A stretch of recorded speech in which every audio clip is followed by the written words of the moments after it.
जय मातेश्वरी साथियों, भगवती ज्योतिष समाधान में आपका पुनः स्वागत है। आज हम अपनी क्लास में बात करने जा रहे हैं पंच महापुरुष योग की। इस क्लास को शुरू करने से पहले मैं आपसे रिक्वेस्ट करूंगा कि यदि अभी तक आपने मेरी प्रीवियस क्लासों को नहीं देखा है तो कृपया पहले मेरी प्रीवियस क्लासों को देखें, जिससे आपको यह पता पड़ सके मैंने प्रीवियस क्लासों में जो आपको बताया है उससे जो है इस क्लास को समझना आपको आसान हो जाएगा।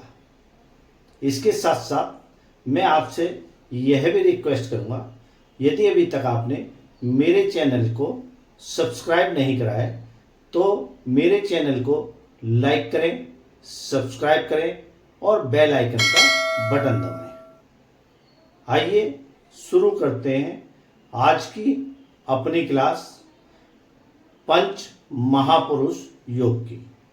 पंच महापुरुष योग, ये पंच महापुरुष योग 5 ग्रहों से बनता है।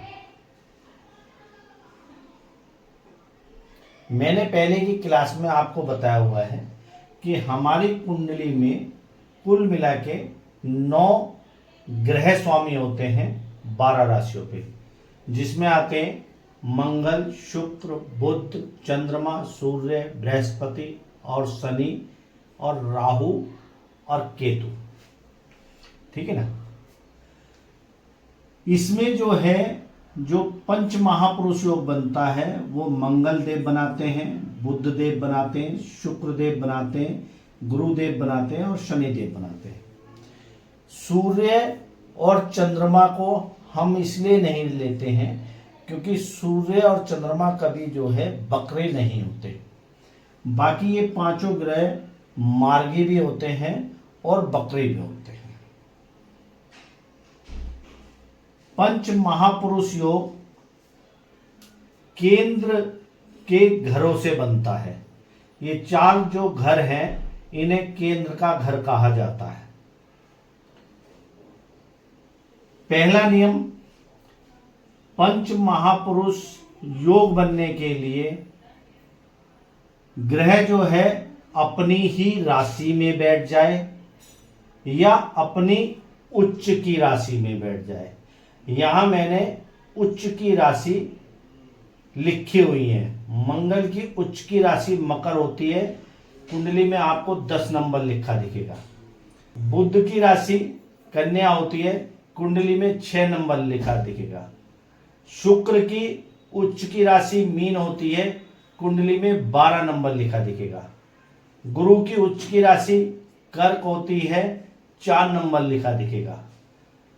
शनि की उच्च की राशि तुला होती है, 7 नंबर लिखा दिखेगा। यानी कि ये जो नंबर लिखे हुए हैं अगर इनके साथ ये नाम आ रहे हैं तो आप समझ जाइए कि आपकी ये राशि उच्च की हो गई है। अब इन्हें देखिए अपनी कुंडली में, क्या ये केंद्र में तो नहीं बैठे। एक एग्जाम्पल ले लेते हैं। एग्जाम्पल में मान लेते हैं कि यहां पर 7 नंबर तुला लग्न कुंडली है।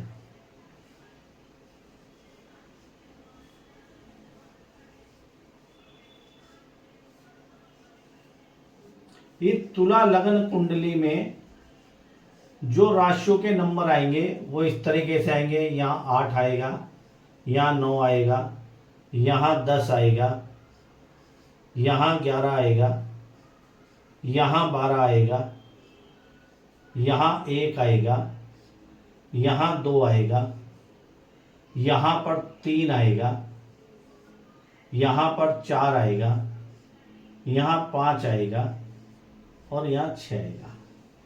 ये जो नंबर है ये राशियों के नंबर है, क्योंकि एंटी क्लॉकवाइज सारी राशि चलती हैं प्रथम भाव में जो भी नंबर होगा उसके बाद। 7, 10, 1 और 4 ये केंद्र में राशि आ रही है। अब 7 नंबर जो है राशि किसकी है? आप यहां से देख सकते हैं तुला राशि 7 नंबर शुक्र की राशि है। अगर शुक्र देव यहां पर बैठ जाए तो शुक्र देव जो है पंच महापुरुष योग बनाएंगे। कौन सा? मालवीय पंच महापुरुष योग। इसके अलावा 10 नंबर यहां पर है। 10 नंबर किसकी राशि है? यहां से देख सकते हैं मकर, यानी कि शनि देव की राशि है। अगर शनि देव यहां बैठ जाते हैं और तो शनि देव यहां पर शश महापुरुष योग बना देंगे। इसके बाद 4 नंबर राशि कर्क, जिसकी जो है स्वामी है चंद्रमा, और मैंने बताया चंद्रमा पे पंच महापुरुष योग नहीं एप्लीकेबल होता है। 1 नंबर मेष राशि मंगल देव की राशि है। अगर यहां पर मंगल देव बैठ जाएं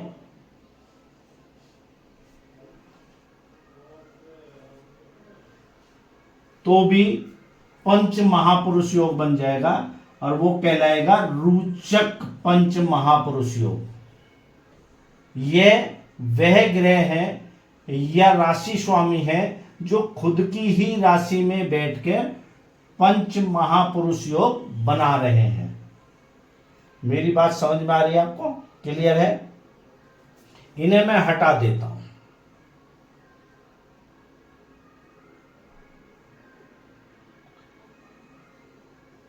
अब दूसरा सूत्र ले लेते हैं। दूसरा सूत्र मैंने क्या बताया? पहला सूत्र तो यह है कि राशि स्वामी स्वयं की राशि में बैठ जाए, और दूसरा सूत्र है राशि स्वामी अपनी उच्च की राशि में बैठ जाए। राशि स्वामी या ग्रह एक ही बात है। अब 7 नंबर यहां लिखा हुआ है और 7 नंबर जो है शनि देव की उच्च की राशि है। अगर शनि देव यहां बैठ गए हैं तो भी शनि देव अपना जो है शश पंच महापुरुष योग बनाएंगे। 10 नंबर की बात करी जाए तो 10 नंबर मंगल देव अगर यहां पर बैठ जाते हैं तो मंगल देव 10 नंबर यानी कि मकर राशि में उच्च के हो जाते हैं, तो मंगल देव अपना रोचक पंच महापुरुष योग बना देंगे। इसके बाद बात करी जाए, यहां 4 नंबर लिखा हुआ है। अगर 4 नंबर में बात करी जाए, अगर यहां पर बृहस्पति देव बैठ जाते हैं तो बृहस्पति देव जो है कर्क राशि में उच्च के होते हैं, तो यहां पर बृहस्पति देव हंस पंच महापुरुष योग बना देंगे। गुरु और बृहस्पति एक ही बात है। क्लियर है? यानी कि मैंने आपको दोनों तरीके से यह बता दिया है कि राशि स्वामी स्वयं की राशि में बैठ जाए या अपनी उच्च की राशि में बैठ जाए और केंद्र में होने चाहिए। अगर ऐसी स्थिति आती है तो ये 5 राशि जो है पंच महापुरुष योग बनाती है। अब इन पंच महापुरुष योग का रोचक का, भद्र का, मालवीय का, हंस का और शश का क्या प्रभाव हमारे जीवन पर पड़ता है उसके बारे में मैं आपको बताता हूं। यदि कुंडली में मंगल देव रोचक पंच महापुरुष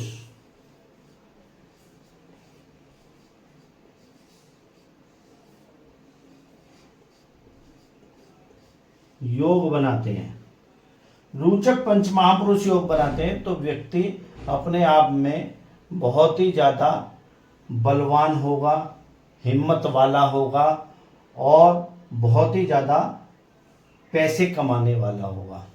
यानी कि स्वयं का भाग्य खुद लिख देगा जब महादशा और अंतरदशा चलेगी। मैं महादशा और अंतरदशा के बारे में बता चुका हूँ। रोचक पंच महापुरुष योग मंगल देव की वजह से बनता है।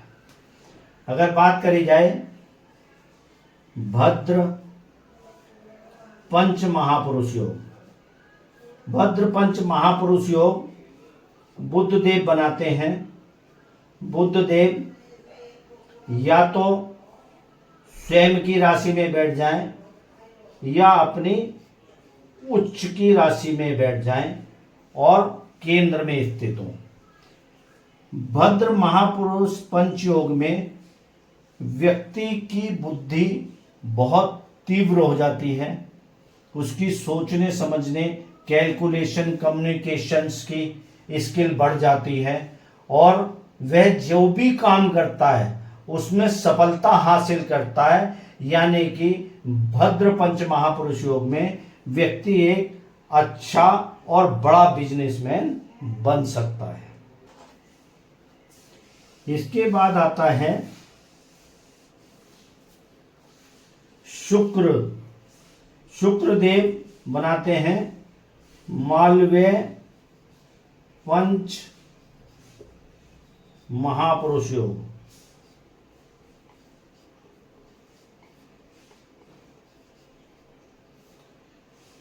शुक्र देव हम जानते हैं ऐशो आराम, भोग विलास, अत्यंत पैसों की आवाजाही, एक्टिंग, डांसिंग, म्यूजिक, हर वो चीज जो उसको जीवन में चाहिए वह शुक्र देव की वजह से मिल पाती है।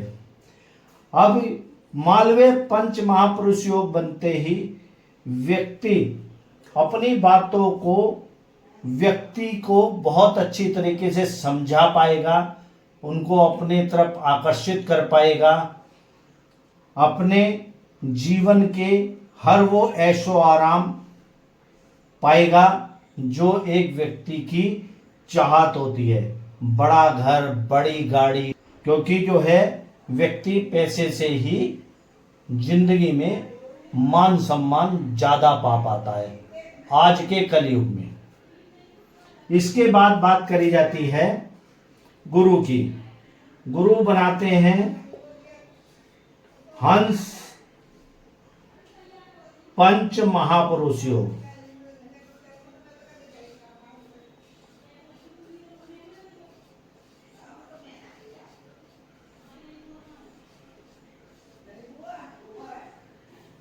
हंस पंच महापुरुष योग गुरुदेव की वजह से बनता है, बृहस्पति देव की वजह से बनता है और बृहस्पति देव या गुरु जो है बुद्धि के कारक हैं।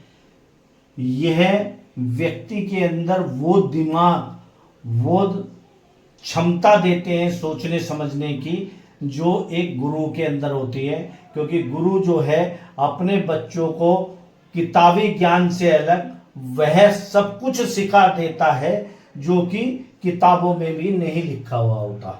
यानी कि किताबों से अलग का ज्ञान भी ऐसे व्यक्तियों में बहुत अधिक होता है। तो हंस पंच महापुरुष योग से ऐसा व्यक्ति एक तो आध्यात्मिक होता है, अपनी बातों को बड़े ही मधुरता के साथ सामने वाले को समझाने की क्षमता रखता है, अपने ज्ञान से बड़े कार्य करने की क्षमता रखता है और गुरु या बृहस्पति देव भी पैसों का कारक है। बस यहाँ पर जो धन है वह जो है ऐशो आराम के हिसाब का नहीं है, लेकिन गुरुदेव भी पैसों के या धन की आपूर्ति को पूरा करते हैं। तो यहां पर भी व्यक्ति अपने जीवन में बहुत कुछ हासिल करेगा। यहां पर मान सम्मान, धन दौलत सब चीज उसके पास होगी। क्लियर है? इसके बाद आ जाते हैं शश।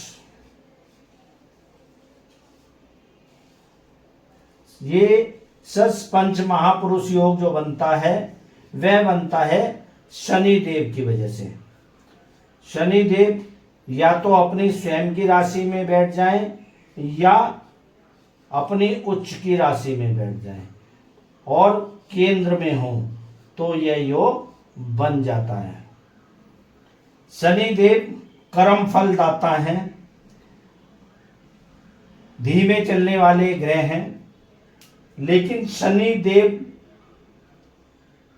के द्वारा जब ये योग बनता है किसी भी व्यक्ति की कुंडली में तो वह बड़ी फैक्ट्रियों का मालिक होता है। पैसे की कोई कमी उस व्यक्ति को नहीं हो पाती। उसके यहाँ हजारों की संख्या में कर्मचारी कार्य करते हैं। ताउम्र वह व्यक्ति अपने आप को समाज में मान सम्मान, प्रतिष्ठा और बड़ा घर, बड़ी गाड़ी, बड़ा बंगला सब कुछ जो है पाने की कैपेसिटी रखता है। तो ये जो पंच महापुरुष योग हैं, ये योग ऐसे योग हैं जो कि व्यक्ति की कुंडली में अगर बन जाएं तो व्यक्ति अपने जीवन में कभी भी किसी चीज की कमी महसूस नहीं करता। तरक्की के रास्ते उसके जीवन में बनते चले जाते हैं और वह सदैव अग्रसर होता चला जाता है। आज की क्लास में बस इतना ही। मैं अपने क्लास को यहीं पर आज पूर्ण विराम दूंगा और साथ में आपसे रिक्वेस्ट करूंगा, यदि अभी तक आपने मेरे चैनल को सब्सक्राइब नहीं करा है तो मेरे चैनल को लाइक करें, सब्सक्राइब करें और बेल आइकन का बटन दबाएं तथा मेरी इन वीडियो को अपने मित्रों और परिचितों में शेयर करें, जिससे वह भी कुंडली देखना और सीख सकें और अपने आप जो है अपनी जिंदगी का विश्लेषण कर सकें। धन्यवाद।